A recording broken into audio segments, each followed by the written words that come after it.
কাঠিগড়া সমষ্টির বিহারা দেশবন্ধু ক্লাবে অনুষ্ঠিত হয় বরাকের জনগণের কাছে এক অনুপ্রেরণা হিসেবে ছিলেন মিহির কর পুরকায়স্থ। শনিবার দুপুর 1 ঘটিকায় বিহারা দেশবন্ধু ক্লাবে কামনা দেবীর পৌরোহিত্যে মিহির কর পুরকায়স্থের স্মৃতি স্মরণ সভা অনুষ্ঠিত হয়। এতে বক্তব্য রাখেন রবীন্দ্রনারায়ণ আচার্য। বলেন, মিহির কর পুরকায়স্থ একজন সৎ, সাহসী ও বিপ্লবী কর্মী ছিলেন, যার অবদান বরাকের জনগণের হৃদয়ে এখনো জেগে রয়েছে। কেননা ওনার অবদান ভোলার মতো নয়। এতে উপস্থিত ছিলেন বিপ্লব কর চৌধুরী, অভিজিৎ চক্রবর্তী, লীলাবতী, দীপশিখা ভট্টাচার্য, মানিক মালাকার, মোহনলাল চৌধুরী সহ অন্যান্যরা।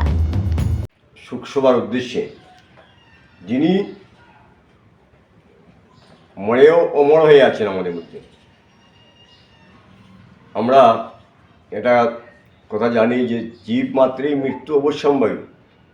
মেনেজ মর্টেল, মানুষ মরণশীল, কিন্তু মানুষ মৃত্যুর পরেও বেঁচে থাকে তার কাজের মাধ্যমে, কর্মযজ্ঞের মাধ্যমে।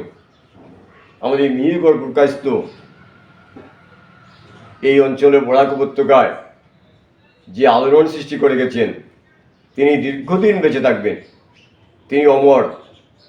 বিশেষ করে অবিভক্ত কাছাড় জেলার, বর্তমান কাছাড়, হাইলাকান্দি, করিমগঞ্জ জেলার প্রায় 200-300